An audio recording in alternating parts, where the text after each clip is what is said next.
Hello mga idol, kumusta na kayo?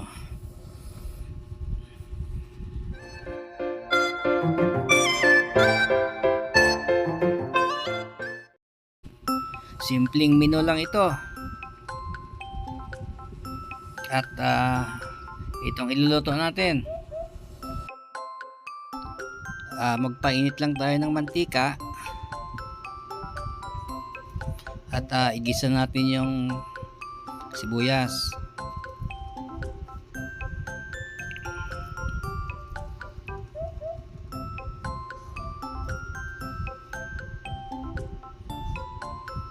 Yan, konting bawang. Maya natin ilagay yung kamatis.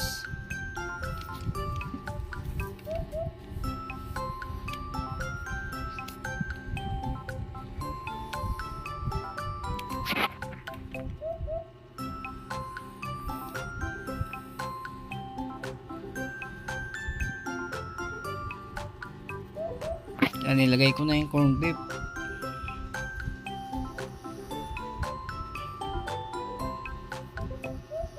Maganda to corned beef na may sabaw at may kasamang gulay.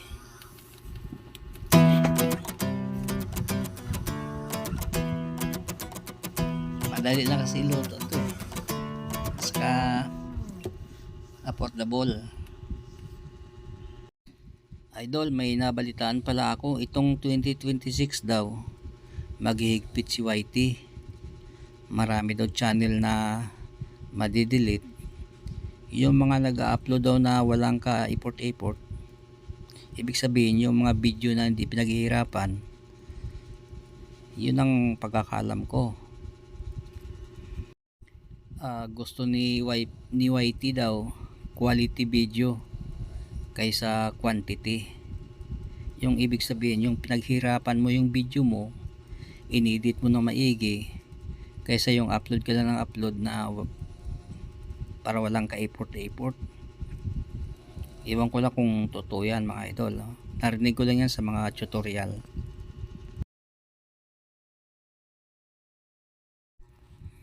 At saka parang nakakatakot din gumamit ng music ngayon.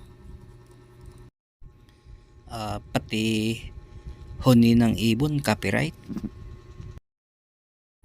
Ang mga music kasi na ginagamit ko yung rekomenda ni KineMaster.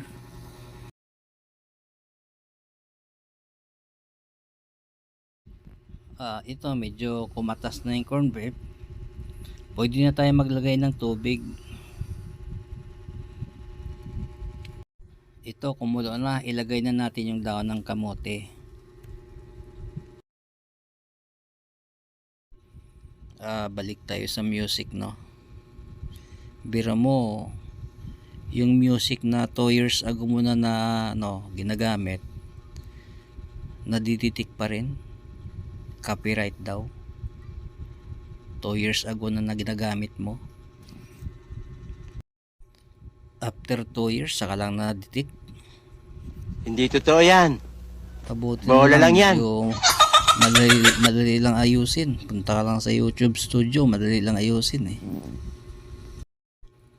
Parang ang boring kasi pag walang music yung video mo.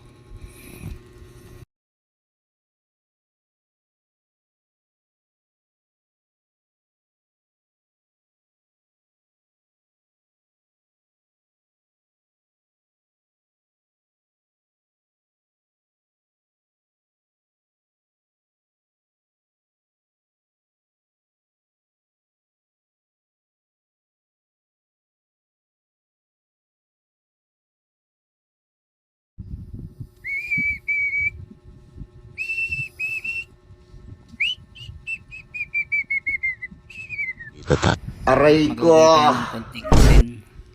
Malasa na kasi ang corned beef.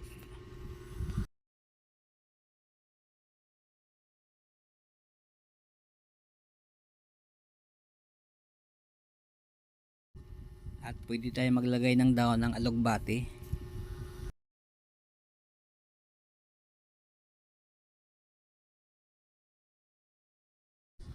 Maglagay tayo ng pamintang pino.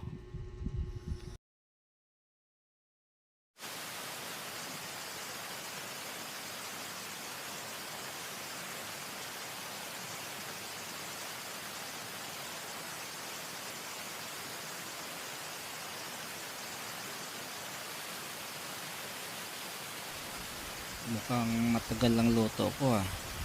Medyo mahina lang kasi ang apoy eh. Pinahinahan ko lang.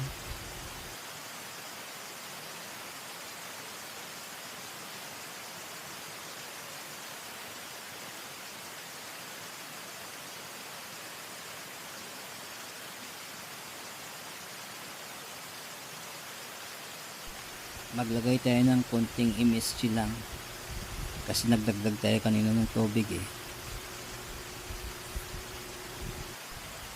Okay na ito, luto na. At thank you for watching mga idol. Kita kits sa uulitin.